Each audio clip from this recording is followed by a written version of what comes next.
pessoal, bora para mais um dia de lendo a Bíblia em um ano. Hoje nós iremos ler do capítulo 8 ao capítulo 11. Então já pega a sua Bíblia, o seu plano de leitura e bora. E como sempre, primeiro vamos orar. Papai, muito obrigada por esse dia, onde nós podemos estar aqui escutando a tua voz, aprendendo ainda mais sobre a tua verdade. Nos ajude a entender e a viver tudo isso. É isso que eu te peço. Amém. Capítulo 8. Depois disso, Davi derrotou os filisteus, subjugou-os e tirou do controle deles Meteg e Amá. Davi derrotou também os moabitas. Ele os fez deitar-se no chão e mandou que os medissem com uma corda. Os moabitas que ficavam dentro das suas primeiras medidas da corda eram mortos, mas os que ficavam dentro da terceira eram poupados. Assim, os moabitas ficaram sujeitos a Davi, pagando-lhe impostos. Além disso, Davi derrotou Hadadezer, filho de Joabe, rei de Zobá.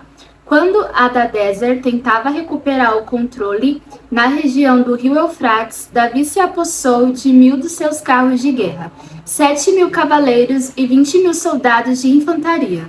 Ainda levou 100 cavalos de carros de guerra e aleijou todos os outros. Quando os arameus de Damasco vieram ajudar Hadadezer, rei de Zobá, Davi matou 22.000 deles. Em seguida, estabeleceu guarnições militares no reino dos arameus de Damasco, sujeitando-os a lhe pagarem impostos. E o Senhor dava vitórias a Davi em todos os lugares aonde ia.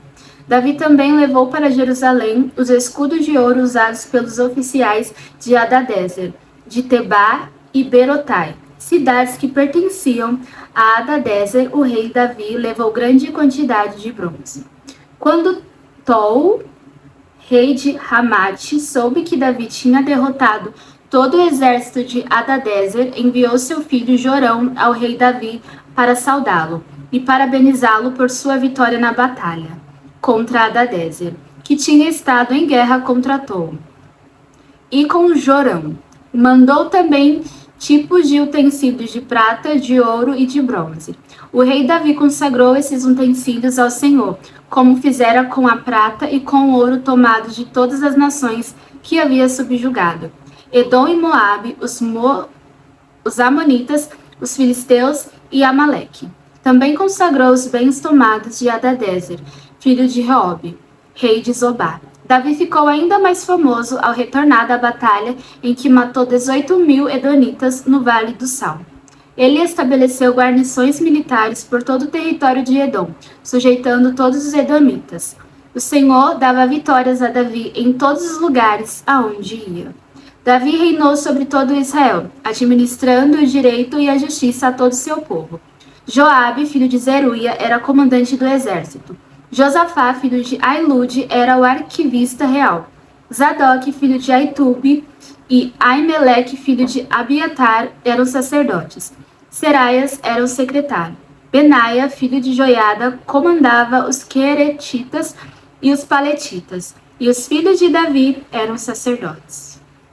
Capítulo 9. Certa ocasião, Davi perguntou: resta ainda alguém da família de Saul a quem eu possa mostrar lealdade por causa da minha amizade com Jonatas? Então chamaram Ziba, um dos servos de Saul, para apresentar-se a Davi.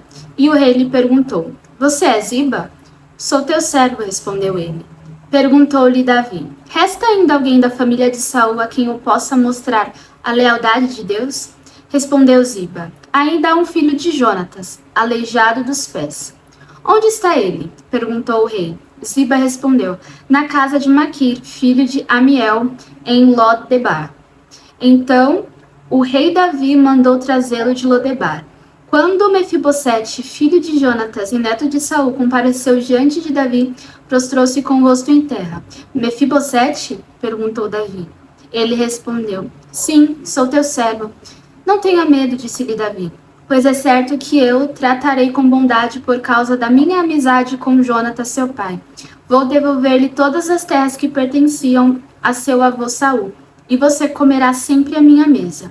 Mefibosete prostrou-se e disse: quem é o teu servo para que te preocupes com um cão morto como eu? Então o rei convocou Ziba e disse-lhe: Devolvi ao neto de Saul, seu senhor, tudo o que pertencia a ele e à família dele. Você, seus filhos e seus servos cultivarão a terra para ele. Você trará a colheita para que haja provisões na casa do neto de seu senhor. Mas Mefibosete comerá sempre à minha mesa. Ziba tinha 15 filhos e 20 servos. Então Ziba disse ao rei: O teu servo fará tudo o que o rei meu senhor ordenou. Assim, Mefibosete passou a comer à mesa de Davi, como se fosse um dos seus filhos. Mefibosete tinha um filho ainda jovem chamado Mica, e todos os que moravam na casa de Ziba tornaram-se servos de Mefibosete. Então Mefibosete, que era aleijado dos pés, foi morar em Jerusalém, pois passou a comer sempre à mesa do rei. Capítulo 10. Algum tempo depois, o rei dos Amonitas morreu, e seu filho Hanum foi o seu sucessor. Davi pensou: serei bondoso com Hanum, filho de Naás, como seu pai foi bondoso comigo. Então Davi enviou uma delegação para transmitir a Hanum seu pesar pela morte do pai dele. Mas quando os mensageiros de Davi chegaram à terra dos Amonitas, os líderes amonitas disseram a Hanum seu senhor: Achas que Davi está honrando teu pai ao enviar mensageiros para expressar condolências? Não é nada disso. Davi os enviou como espiões para examinarem a cidade, a fim de destruí-la. Então Hanum prendeu os mensageiros de Davi, raspou metade da barba de cada um, cortou metade de suas roupas até as nádegas e os mandou embora. Quando Davi soube disso, enviou mensageiros ao encontro deles, pois haviam sido profundamente humilhados, e lhes mandou dizer: Fiquem em Jericó até que a barba cresça e então voltem para casa. Vendo que tinham atraído sobre si o ódio de Davi, os amonitas contrataram 20.000 soldados de infantaria dos arameus, de Bet-Reob e de Zobá, 1.000 homens do rei de Maca e 12.000 dos homens de Tob.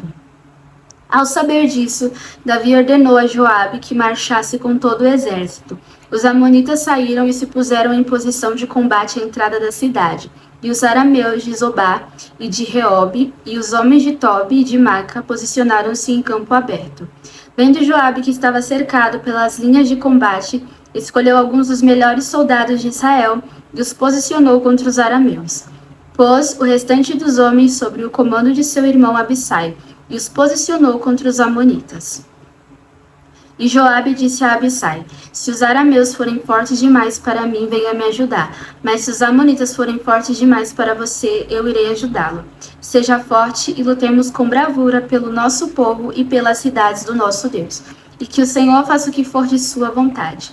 Então Joabe e seus soldados avançaram contra os arameus, que fugiram dele. Quando os amonitas viram que os arameus estavam fugindo de Joabe, também fugiram do seu irmão Abissai e entraram na cidade. Assim Joabe parou a batalha contra os amonitas e voltou para Jerusalém. Vendo-se derrotados por Israel, os arameus tornaram a agrupar-se. Hadadezer mandou trazer os arameus que viviam do outro lado do Eufrates. Estes chegaram a Elã, tendo à frente Soboque, comandante do exército de Hadadezer. Informado disso, Davi reuniu todo Israel, atravessou o Jordão e chegou a Elã. Os arameus estavam em posição de combate para enfrentá-lo, mas acabaram fugindo de diante de Israel. E Davi matou 700 condutores de carros de guerra e 40.000 soldados de infantaria dos amorreus. Soboque, o comandante do exército, também foi ferido e morreu ali mesmo. Quando todos os reis vassalos de Hadadezer viram que tinham sido derrotados por Israel, fizeram a paz com os israelitas e sujeitaram-se a eles. E os arameus ficaram com medo de voltar a ajudar os amonitas. Capítulo 11. Na primavera, época em que os reis saíam para a guerra, Davi enviou para a batalha Joabe com seus oficiais e todo o exército de Israel.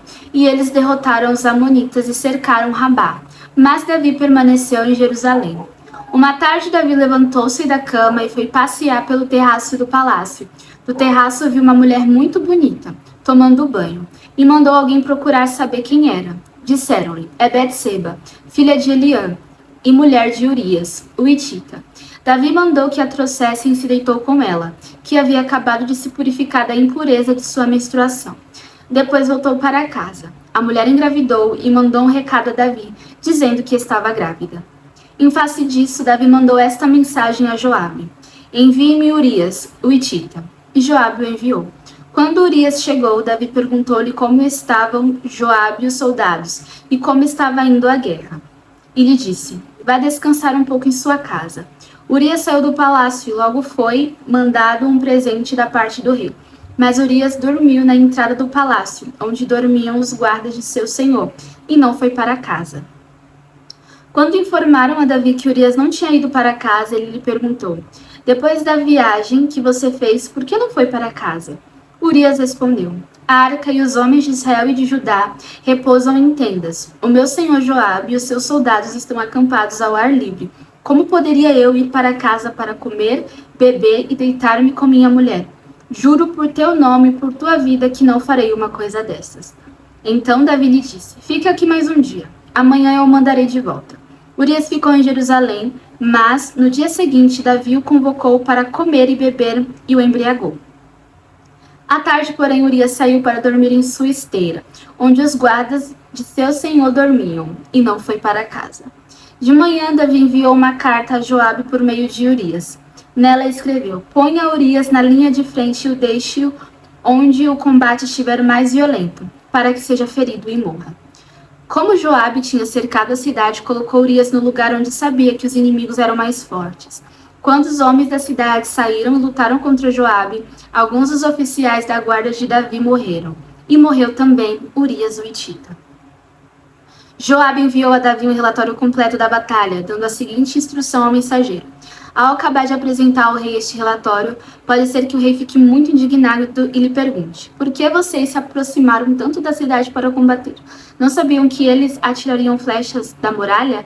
Em Tebes, quem matou Abimeleque, filho de Jerubessete? Não foi uma mulher que da muralha atirou-lhe uma pedra de moinho e ele morreu? Por que vocês se aproximaram tanto da muralha? Se ele perguntar isso, diga-lhe: e morreu também o teu servo Urias, o hitita. O mensageiro partiu e, ao chegar, contou a Davi tudo que Joabe lhe havia mandado falar, dizendo: eles nos sobrepujaram e saíram contra nós em campo aberto, mas nós os fizemos retroceder para a porta da cidade. Então os flecheiros atiraram do alto da muralha contra os teus servos e mataram alguns deles. E morreu também o teu servo Urias, o hitita. Davi mandou o mensageiro dizer a Joabe: não fique preocupado com isso, pois a espada não escolhe a quem devorar.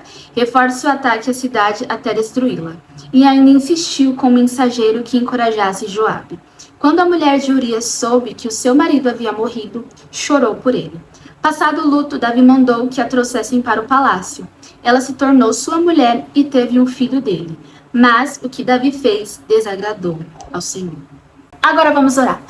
Papai, muito obrigada por essa palavra, e nesse momento eu te peço que o Senhor nos ajude, para que nós não venhamos ser guiados pelos nossos desejos, mas sim que o que guia os nossos passos seja a Tua palavra, a Sua direção, para que nós não venhamos desagradar o Senhor e desonrar aquilo que o Senhor nos instrui, que o nosso prazer esteja em Te obedecer, em fazer aquilo que o Senhor tem nos incumbido, por mais difícil que seja, e por mais prazeroso que seja desagradar ao Senhor, que o nosso prazer esteja em viver de acordo com a Tua vontade.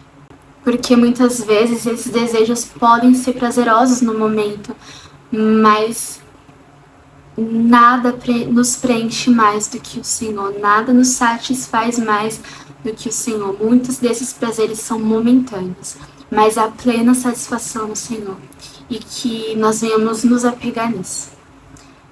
Amém. Bom, agora você já sabe, tira um tempo para meditar sobre tudo que a gente aprendeu hoje. Te vejo amanhã. Um beijo e tchau!